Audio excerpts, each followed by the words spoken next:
complicados con el tránsito, se pone complicado a esta hora, así son las metrópolis, mi querido amigo.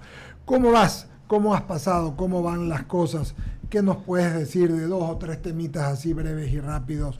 ¿Cómo ves al gobierno entrando este último trimestre del año con elecciones seccionales a puertas, con una consulta popular y con los temas en general del gobierno nacional, querido amigo? Buenos días. Hola Eduardo, buenos días con todos acá.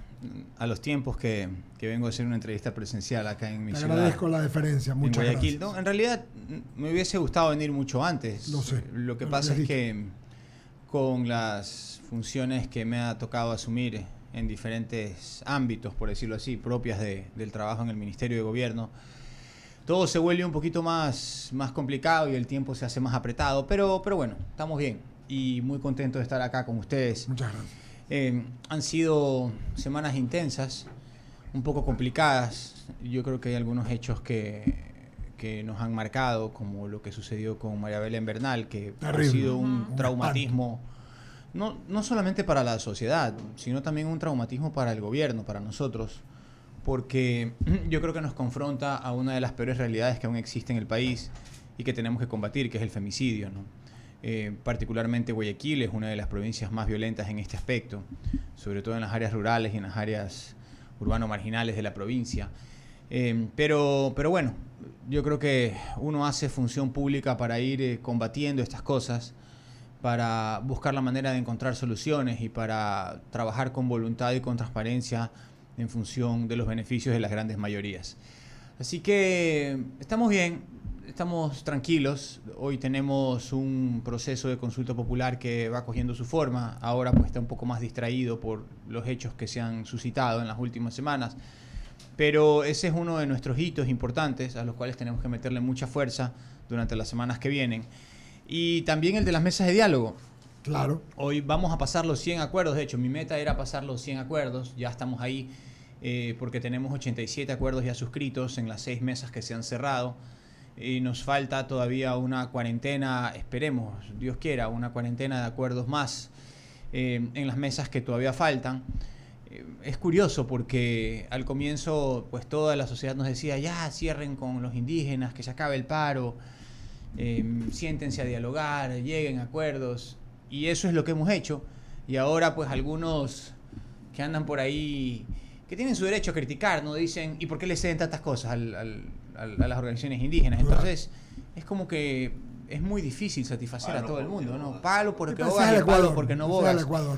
Pero nosotros seguimos avanzando, estamos trabajando bien, sabemos pues que la lucha es dura y que siempre va a haber incomprensiones o ángulos particulares de puntos de vista, pero eso es la democracia también, ¿no? Y no hay por qué ponerse bravo con eso, sino seguir trabajando en función de las metas que son importantes. Acabamos de hablar con María Brown, nos dijo que cerró su mesa, que hay 47 acuerdos y 2 desacuerdos. Ajá. Y es bien interesante. Estas mesas se cierran el 12.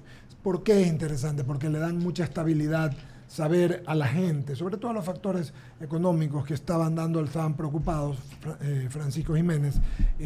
Podemos decir que los desacuerdos, tú decías en alguna entrevista, te vi, que los van a seguir tratando fuera de las mesas, ¿verdad? Van a seguir trabajando con ellos. Sí, de hecho, la metodología establece que hay 10 mesas temáticas: seguridad, derecho, justicia, educación, salud, focalización de subsidios, banca pública y productiva, fomento productivo, en fin, hay 10 mesas temáticas.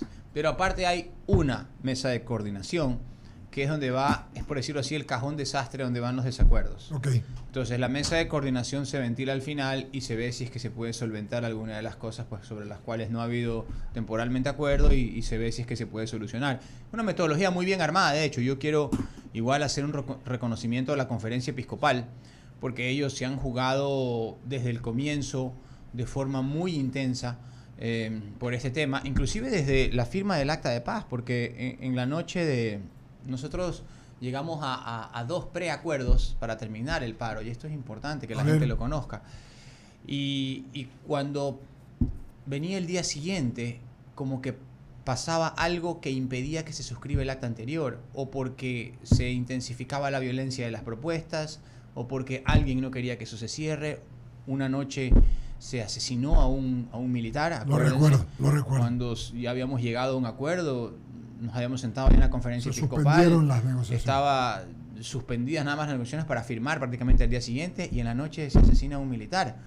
Entonces aquí hay fuerzas que han venido activando en el país para que el país se convierta en un caos, en un terreno de violencia, en un lugar donde prácticamente pues sean grupos irregulares los que hagan su fiesta. Pero nosotros hemos buscado ser perseverantes, nos ha tocado aguantar mucha crítica, creo yo, buena parte de incomprensiones en un sentido o en otro, pero como bien dicen, pues nadie nos eligió para que vendamos helados, ¿no? Claro. Nos eligieron para gobernar, y gobernar es difícil, particularmente en el Ecuador.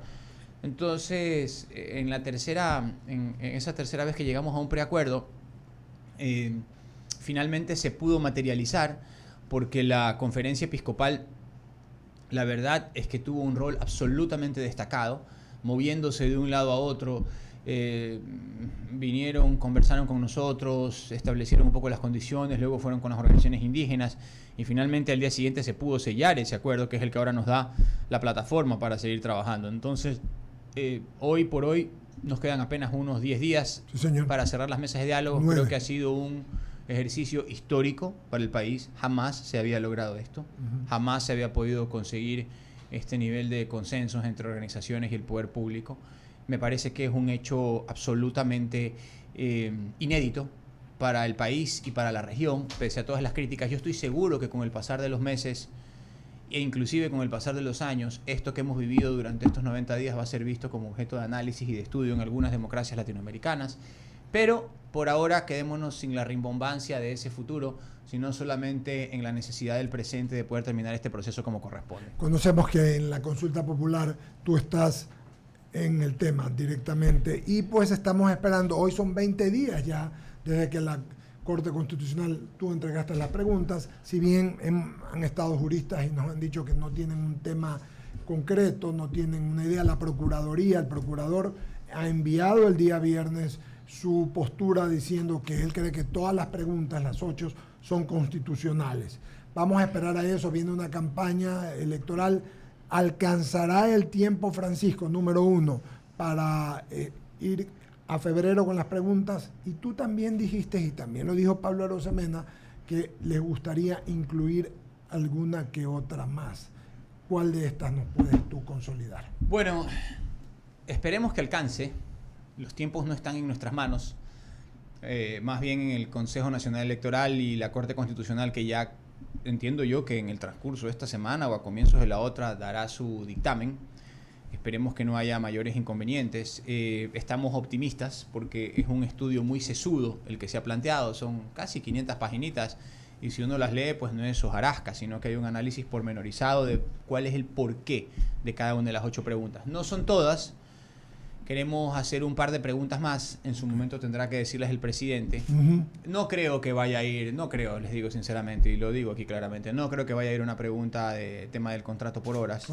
Pese a que para mí es un absurdo que aquí sea una cuestión de vida o muerte y en el resto del planeta pues sea una cuestión absolutamente banal. Porque en todos los países del mundo el tema del contrato por horas no es un drama gregoriano, pero aquí parece pues que es un tema...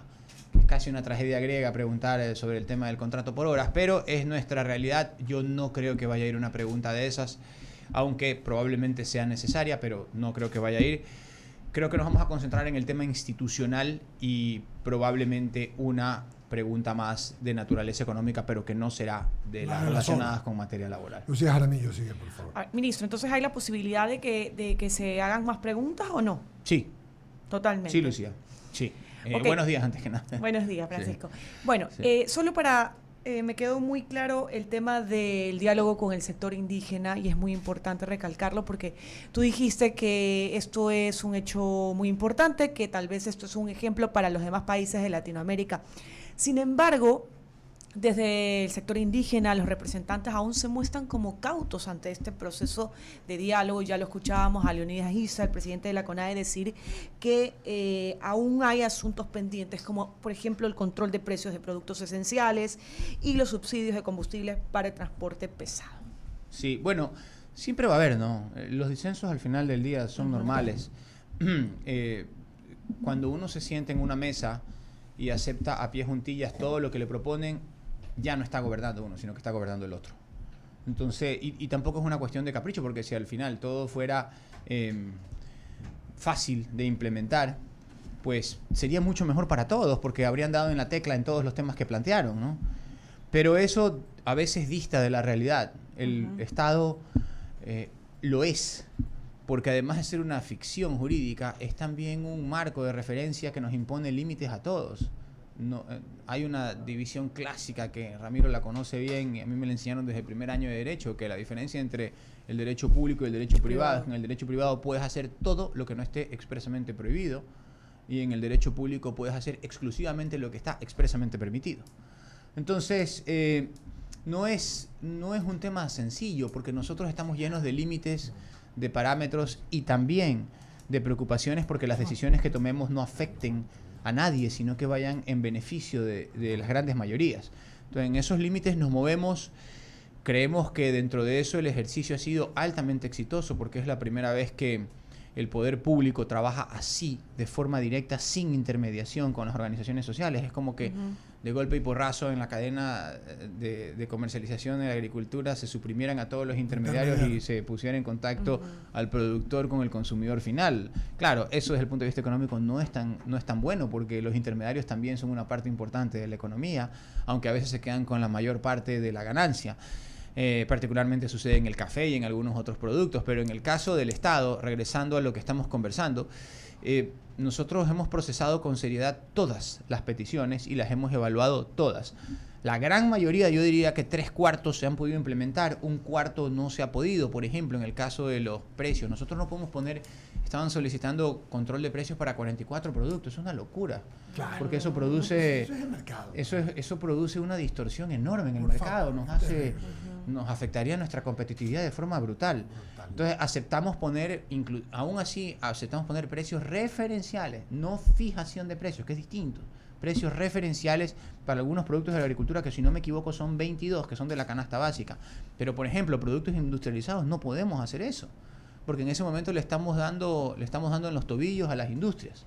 Okay. Entonces hay algunas cosas ahí que podemos hacer, otras cosas que no podemos hacer, pero yo creo que en general es un ejercicio que nos permite pues lograr todo lo que ya he referido. Ministro, lo hemos visto en todos lados. En todos lados con respecto al diálogo. Tiene poder de ubicuidad. Al diálogo. En todos lados en el sentido del diálogo. No sé porque si eso es bueno o San malo. Francisco. No tienen... A lo que me refiero es... Ustedes sé que me hacen reír. A ver, Se le fue la me idea. refiero Se es... distrajo, no se distraiga, oiga. Ministro. Al tema del diálogo también con la Asamblea Nacional es importantísimo, porque recordemos la fricción que hay del Ejecutivo con la Asamblea Nacional. Y esto me refiero al tratamiento de la ley de inversiones, y que recordemos que es un tema que está ahorita en la mesa mixta. ¿Cómo va eso? ¿Cómo va avanzando? Va bien. Hay un primer proyecto de ley con el cual nos hemos puesto de acuerdo, que es el del proyecto de ley de inversiones. Hay 2 o 3 capitulitos en ese proyecto de ley de inversiones. Unos tienen un poco más de aceptación y otros un poco menos. Por ejemplo, el tema de transformación digital y de proyecto para promover la industria audiovisual tiene mucha pegada en la Asamblea. El otro de zonas francas es un poquitito más discutible. Entonces lo que estamos pensando es en partir ese proyecto de ley de inversiones, porque lo que ya tenemos consenso, saquémoslo. Y lo que todavía no hay consenso, terminemos de trabajarlo. Entonces justamente en eso estamos esta semana. Yo diría que esa mesa técnica ha funcionado bien dentro de la Asamblea. Es un primer espacio de racionalidad entre Ejecutivo y Legislativo. Creo que terminó siendo una buena iniciativa. Y allí es importante que las bancadas pues mantengan ese espíritu de coordinación, si se quiere, porque claro, hay algunas cosas en las que vamos a estar de acuerdo y en otras que no. Pero ya cuando avanza eso, porque eso esta semana. De hecho, ellos andaban, pues, siempre andan en sus cosas, ¿no? Estaban de vacaciones y ahora pues regresaron y tienen algunos temas que tienen que procesar. Pero esta semana nosotros esperamos ya hacer pasar de la mesa técnica a la mesa política el proyecto, que eso va a suceder esta semana, y yo voy a proponer que esto se divida en 2 o 3 capítulos perfectamente delimitados, para al menos el primero o el segundo capítulo tenerlos ya listos y empezarlos a tratar a fines de esta semana. Gracias, ministro. Alberto, con más preguntas. Ramiro, ya. Ministro, agriamente se quejó la semana pasada del asambleísta Fernando Villavicencio sobre que el gobierno nacional y la bancada oficial de Creo lo había dejado sin piso en algunas votaciones que tienen que ver con casos sonados de corrupción. Y puntualizó que él aceptó ese cargo porque tenía el respaldo del presidente de la República del Movimiento para combatir la corrupción y se siente que lo han dejado solo. ¿Cuál es su punto de vista? Fernando Villavicencio con respecto a la Comisión de Fiscalización. Hay dos. A ver, el legislador Villavicencio, cuya lucha contra la corrupción la conoce todo el país y que nosotros respetamos, porque al fin y al cabo ha llevado un trabajo en beneficio de todo el país, ha siempre tenido el apoyo del gobierno en ese trabajo, siempre. Pero nosotros también somos deliberantes, pues, no somos ejecutantes. Y en el informe de Coca-Cola, que es el que genera la última polémica... E INA Papers también dice. INA Papers, claro, me parece que estaba en un solo dice informe. Que 3 veces, en 3 votaciones ya lo han dejado sin piso. Bueno, pero la que motiva ya la salida al su fin. Alejamiento Ya. Y su renuncia de la Comisión de Fiscalización es Coca-Cola. El resto puede ser que sea tal vez más importante o menos importante, pero lo que motiva la salida es Coca-Cola. Ok. Y allí hay 2 puntos de divergencia. 2 puntos que él mencionó y en los cuales nosotros discrepamos, pues. El primero es respecto del rol del ministro de Energía, Javier Vera, que de lo que vimos de la documentación que él nos enseñó y que además adjuntó dentro del proceso de la comisión de investigación, de fiscalización, él descargó el vínculo que tenía con una de las empresas fiscalizadoras, de la cual ya no es ni accionista ni representante ni tiene ninguna relación desde hace 11 años. Ni siquiera estuvo en la firma del contrato. Sin embargo, el expresidente de la Comisión de Fiscalización consideró que eso no era suficiente y dejó esa consideración de vínculo de acuerdo al análisis de él por el pasado, sin tomar en cuenta los 11 años, y que el presidente resuelva lo pertinente. Eso para nosotros nos parecía una equivocación, un error. No estábamos de acuerdo con el contenido de ese... Pero no es un punto pequeño dentro de todo. Es un punto tan pequeño. grande. Sí, es un punto pequeño. Y casi, diríamos, cosmético. Sí, es un punto pequeño, pero... Como para pelearse y no votar, digo yo. Es que en realidad no estamos peleados. Él, digo. Bueno, tal vez él, pero nosotros no lo consideramos como...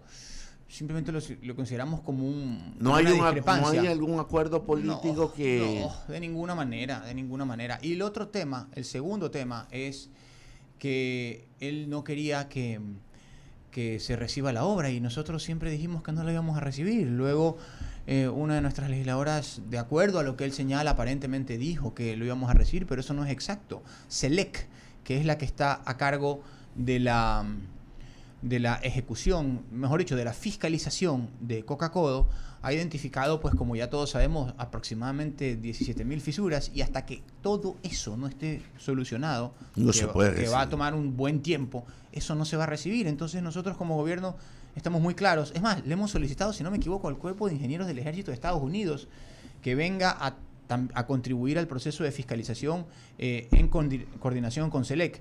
Y lo estamos haciendo así, es decir, aquí no hay ni gato encerrado, ni perro muerto, ni nada. Nosotros nos abstuvimos del informe porque había unas imputaciones al ministro de Energía que no podíamos suscribir, porque en ese momento pues ¿Y le hicieron conocer esa salvedad de que si la sacaba podían...? Sí, así es. Estuvimos 3 semanas intentando llegar a un acuerdo sobre eso, diría yo casi un mes, al menos 3 semanas intentando llegar a un acuerdo sobre eso. No hubo acuerdo sobre el texto y nos abstuvimos. Es tan sencillo como eso.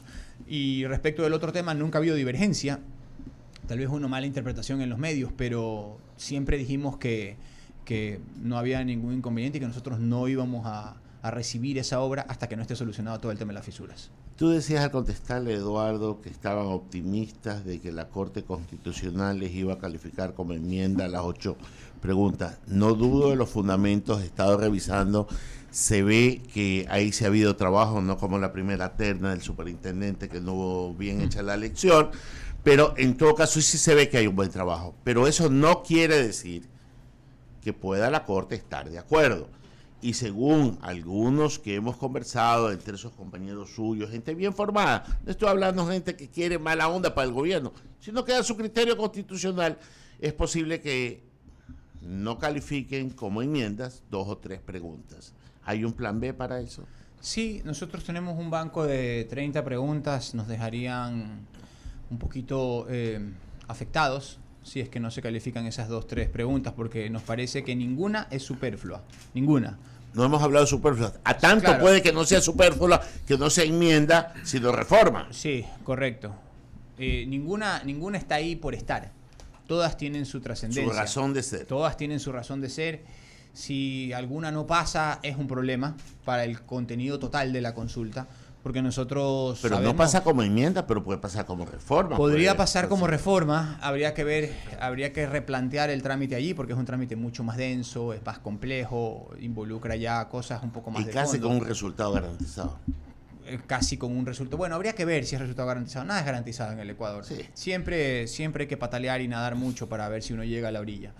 Pero lo más importante ahorita es que el Ecuador, la ciudadanía, tenga la posibilidad de pronunciarse sobre esas 8 preguntas, porque nos parece que particularmente en lo que tiene que ver con el combate a la inseguridad y con los aspectos institucionales que son importantes para el país, todas las preguntas son medulares, tienen su razón de ser y la verdad es que estamos muy pendientes de lo que resuelva la Corte, porque nos parece absolutamente trascendente para la vida institucional y además para la solución de los problemas importantes que tiene el país. Veamos qué opina la Corte. Alberto, usted continúa. Sí, ministro, ¿cómo Alberto. va?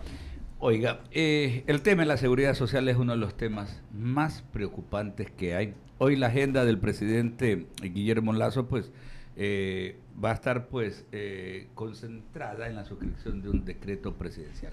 ¿Qué nos puede adelantar? Y comentándole a nuestra audiencia un detallito que no deja de ser nada interesante, que precisamente los representantes ante el Consejo Directivo del IES no se han renovado. Esas representaciones no se renovan desde hace 10 años, es decir, desde el año 2012, quienes representan supuestamente a los empleadores y a los empleados, es decir, a los trabajadores. Desde el 2012 se mantienen quienes, pues, en esa época fueron nombrados con y luego sus alternos que asumieron. Básicamente, ¿qué es lo que va a pasar? Recordemos que en mayo de este año, 2022, precisamente, quien en ese momento era el representante del presidente de la República, el señor Cepeda, era representante del presidente de la República y por tal presidente del Consejo Directivo, solicitó ya al Consejo Nacional Electoral que se iniciara el proceso para poder tener ya a los nuevos representantes de estos 2 grandes colectivos, empresarios y trabajadores. Básicamente, ¿cómo se va a manejar este tema que es tan importantísimo? Sí, la verdad es que el IES es una de las grandes promesas pendientes del país. Es un tema que no es sencillo. Ha sido la caja chica de los gobiernos durante mucho tiempo. Hoy, por primera vez, el gobierno empieza a cumplir la deuda histórica que existe con el IES. 300 millones ya han sido acordados que se van a entregar, de los cuales, si no me equivoco, ya se entregaron 160. Faltan 140 hasta fin de año, pero hemos empezado, así como nos pasó con el déficit, que recibimos un país endeudado por 7.000 millones de dólares y hemos logrado pagar esa deuda en 5.000 millones, lo cual es una cosa extraordinaria, porque cuando se recibió el gobierno no había ni para pagar sueldos, no se sabía cómo se iba a pagar sueldos, habían 100 millones de dólares en caja y una deuda de 7.000, o sea, eso era una locura. El país podía colapsar en cualquier momento y, sin embargo, pues la gestión del gobierno, la gestión del presidente Guillermo Lasso, las buenas relaciones internacionales han permitido ganar mucho terreno respecto de todo lo que había sucedido. Hoy lo mismo está sucediendo con el IES. Hemos empezado a pagar la deuda histórica del IES, como dije, pero no es suficiente pagar la deuda. Es necesario también cambiar la administración.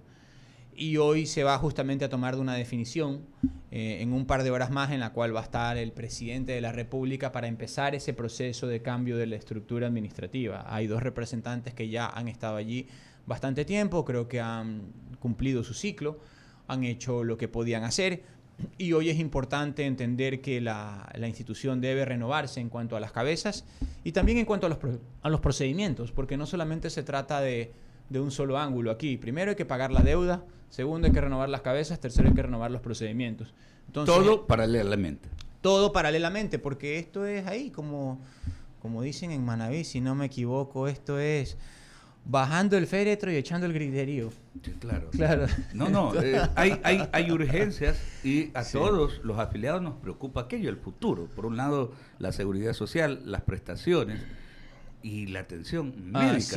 Así es. Entonces, yo creo que aquí es todo al mismo tiempo. Este es un proceso que tiene que llevarse de forma paralela.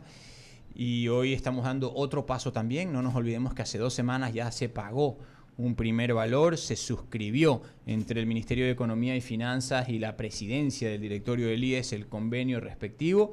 Y hoy damos otro paso más hacia la recomposición y reconstrucción del IES, que es una institución fundamental para todos los ecuatorianos. Solamente para dejarlo claro, esto no es de decir, es que vamos a suscribir. O sea, la semana pasada es importante, lo destacábamos hace un momento, suscribir, por ejemplo, con Solcano, pagarle algo de lo que se le dé. Pero esto va más allá. O sea, esto es darle forma ya a un verdadero cambio. Y solamente para graficar, ministro, o sea, es increíble, ¿no? Porque todo el mundo dice, es que el gobierno de turno tiene la responsabilidad. El presidente del Consejo Directivo, que es el representante del presidente de la República, es un simple secretario del directorio, ¿no? Sí, bueno, no es tanto un simple secretario. Sí tiene poder de decisión, pero necesita poder trabajar en equipo.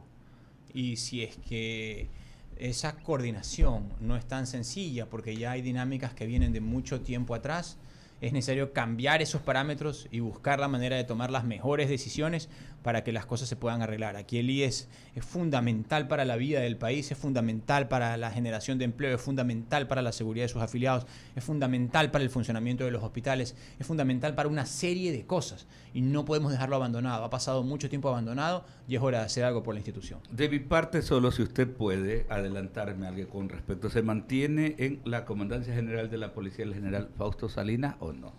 Sí, hasta que el presidente diga lo contrario. Y lo va a decir a las Porque 11 de la mañana en la gobernación. No creo que vaya a decir eso. Donde manda capitán no manda marinero y es el que tiene la última palabra sobre eso. Perfecto, esperaremos entonces el pronunciamiento Jaime Velázquez Egues con otras inquietudes. Estamos conversando con el ministro de Gobierno Francisco Jiménez a esta hora. Gracias, Alberto. La verdad es que placer tenerte por acá, Pancho. Es a los años que nos vemos. Gracias, Jaime. Gobernabilidad, lo dijiste hace un momento y la verdad es que el Ecuador es complicado.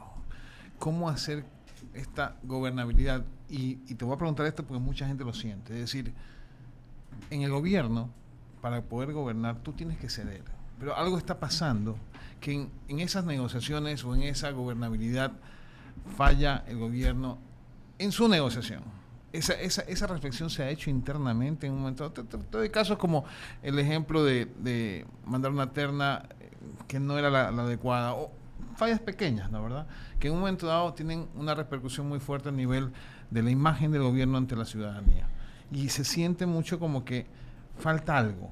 ¿Qué es ese algo que sucede, Pancho? Y te lo pregunto de frente, eres mi amigo, te conozco, y como ministro de Estado, sí, te estoy trasladando un sentimiento de un ciudadano, o de los ciudadanos, que efectivamente sienten que al gobierno les falta algo. No sé si es experiencia, no sé si hay ingenuidad de parte de algunos funcionarios. ¿Qué es lo que está pasando dentro? Sexapil. Sexapil. Usted sí sabe. Ahí no se puede hacer nada, pues ya. No, sí se puede. No, que Pero yo creo que el gobierno tiene que cumplir su trabajo. Yo creo que lo más importante para un gobierno es hacer lo que tienes que hacer. A veces, no sé, le caes mejor a la gente, a veces le caes peor. A veces eres más simpático, a veces eres menos o tal vez más antipático, pero nunca debes dejar de cumplir con tu trabajo. Yo creo que al final la mayor herramienta de seducción o de simpatía de un gobierno es saber que siempre vas a hacer lo correcto, que siempre vas a estar dispuesto a tomar decisiones. Nosotros tuvimos momentos muy duros en las marchas, en los 18 días. Yo creo que en mi caso, por ejemplo, fue lo más parecido a una guerra que viví. Me sentía como que estábamos en guerra, porque la violencia era tanto, la inestabilidad era tanto, el desabastecimiento, la incertidumbre, y había que tomar decisiones muy sesudas, muy serenas y muy firmes, sobre todo en algunos momentos que fueron críticos. Y ahí a mí me parece que siempre hubo un liderazgo muy claro del presidente. Él siempre estuvo al frente. Incluso cuando el equipo en algún momento flaqueó o veía las cosas más complicadas, él siempre fue muy firme de lo que teníamos que hacer. Yo creo que hubo una conducción muy profesional del asunto, con un equipo que estaba muy comprometido en que las cosas se solucionen bien, sin baño de sangre. Me parece que se pudo lograr en alta medida. Y yo creo que esa ha sido la tónica del gobierno. Nosotros no podemos decir ni que somos perfectos ni que no nos equivocamos, pero sí tratamos de buscar soluciones. Y creo que al final, como digo yo, este es un poco el síndrome Van Gogh. Mientras Van Gogh vivió, pues el pobre hombre se cortó una oreja, vivió como un miserable y era pobre, y ya cuando se murió resulta que sus pinturas eran extraordinarias. Y hoy por hoy, pues, cómprate alguna de esas, tienes que vender unas 5 o 6 generaciones para comprarlas, es inalcanzable, son 18 o 20 millones por cada cuadro. Yo no digo que esperemos a que nosotros no estemos para que la gente se dé cuenta de lo que estamos haciendo, pero sí pienso que estamos actuando bien. La economía está bien, los servicios públicos, aunque ha sido duro, están mejorando. El IES va en un camino de su recomposición. Hemos iniciado un proceso histórico con las mesas de diálogo. Estamos combatiendo la inseguridad. Se va a hacer una inversión muy importante en términos de policías y también de equipamiento. Se están tomando pasos importantes en términos de la consulta popular para combatir estos problemas graves. Entonces, yo creo que estamos dando pasos, hitos y hechos que van a ser muy importantes, ni siquiera en largo plazo, sino en el mediano plazo. Pero estamos pagando el precio de un país desinstitucionalizado, quebrado, con un nivel de conflictividad muy alto, que fue el que heredamos y que estamos buscando recomponer. Nuestro objetivo no, yo creo que hoy por hoy ya no tiene mucho sentido echarle la culpa a alguien. Yo creo que hay que mirar para adelante. Correcto. Creo que uno tiene que buscar la manera de pisar firme y pisar fuerte, tomar decisiones, empujar el carro. Y yo creo que nosotros lo estamos haciendo. El liderazgo del presidente ha sido muy claro en ese sentido y estoy seguro que en los próximos meses esto se va a ver con mucha más notoriedad. Pero, por ejemplo, te doy un caso, medicinas no hay.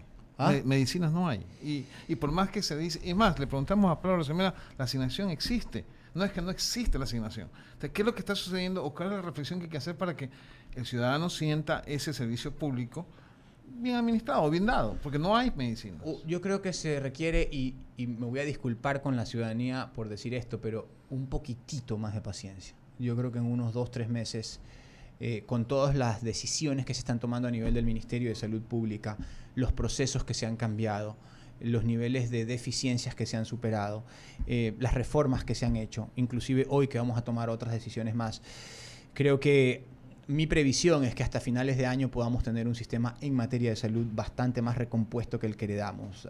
La verdad es que ha sido un problema de procesos, de dinero y de autoridades importante, y en esos 3 ángulos hemos tomado decisiones que lamentablemente no se pueden percibir de la noche a la mañana, pero que sí estamos seguros que en un lapso menor de tiempo pueden empezar a arrojar resultados muchísimo más positivos. Clarísimo, Pancho. Por el tiempo le doy paso a Javier Segarra, que se encuentra en plataforma, para las últimas preguntas. Se han llevado al paredón toditos, ¿no? Con esas reinitas ahí que les hacen un montón de preguntas. Así. Dale, Javier, te escuchamos. Ministro, gracias, Jaime, ministro. Buenos días. Hola, Javier. ¿Cómo está, ministro? ¿Qué tal o cómo quedó el tema de esa fiesta en la penitenciaría del Litoral? La fiesta de la penitenciaría. Solo faltaba eso que me pregunten nada más. Ya la fiesta de la penitenciaría del Litoral. Ahí hubo ¿Qué que pasó sancionar. ahí? Independientemente que hay que separar a la gente que tenga que separar, pero Sí. parecería que ahí mandan otros, ¿no? Sí, ahí hubo que separar a los directores, sancionar a algunos funcionarios administrativos y a las autoridades que estaban a cargo del control de lo que había sucedido allí en ese centro de rehabilitación social, para asegurarnos de que no vuelva a suceder. Lamentablemente hay algunos malos funcionarios que no han estado cumpliendo con su trabajo, y no solamente allí. Acordémonos que en el caso también de María Belén Bernal, pues hubo lamentablemente personas que permitieron que este señor ingrese en estado etílico a la escuela de formación de policías, y eso también pues contribuyó a que después suceda lo que sucedió. Así que malos funcionarios van a haber en varios lados. La cuestión es detectarlos, sancionarlos y establecer protocolos con claridad para que estos hechos vergonzosos no se vuelvan a suceder, porque sobre todo cuando de alguna manera hay contingencias de seguridad, estos errores se convierten en horrores, como ya los hemos visto, y nosotros tenemos que evitar que eso suceda. ¿Ley de inversiones ha conversado con la Asamblea? Sí, yo he estado en contacto con algunos asambleístas, por supuesto con nuestra bancada, con la gente que coordina nuestra bancada. Las cosas están avanzando bien. Ya tenemos un primer consenso allí con la ley de inversiones. Creo que vamos a tener muy buenas noticias, como lo comentábamos hace un rato con Lucía. Y nada, yo creo que la situación con la Asamblea Nacional, que nunca va a terminar de ser sencilla, este es un tema histórico del país, hoy podría pensarse que podría empezar a ser un poco más racionalizada. Y si eso es así, qué bueno para el país, porque nos va a permitir avanzar mucho más rápido. Gracias, ministro. Pancho, queremos agradecerte por el tiempo, por haber venido, por haber estado aquí con la gente y haber contestado de todo, más de casi 35 minutos. Casi de todo, ¿no? Casi. Pero te agradecemos por la... No me preguntaron cómo me fue ayer. ¿Cómo te fue con ayer? el deporte? Bien, muy bien. Tú eres barcelonista a morir, así que... Sí, barcelonista a morir. Empataron, sí. pues, se fueron 2 puntos. Sí, se fueron 2 puntos, ya. ¿Qué más se va a hacer? Pero estoy contento que Independiente del Valle quedó campeón de la Sudamericana. Eso sí es verdad. No le va a gustar a los azules, pero para nosotros no nos molesta. ¿Cuál es su pronóstico final de la Copa, mejor dicho, el campeonato ecuatoriano? ¿Cuál es el segundo? O sea, el segundo que va a la final, digamos. El segundo, no puede ser Emelec, tal Puede vez. ser Emelec. Sigue Usted ahí en está la pelea. combinando. Sería bonito tener un clásico. Un clásico, es sí. lo mismo que digo yo. Sí, sería bonito tener un clásico. Podría ser Emelec, pero vamos a ver, está cerrado el asunto. Sí, está cerrado. complicado. Está bastante peleado. Ministro, muchísimas gracias. Y estaremos pendientes sobre todo de este tema que concita mucho el interés de los ecuatorianos. El pronunciamiento que va a ser a partir de las 11 de la mañana el presidente de la República. Lo de la seguridad social es un tema bastante heavy, lleno de tantas complejidades y hay que dar un giro de timón diametral. Gracias. Muchas gracias a ustedes y un abrazo a todos, y me ha dado mucho gusto verlos a los tiempos. Francisco Jiménez, el ministro de Gobierno de nuestro país. Vamos rápidamente a la pausa pública.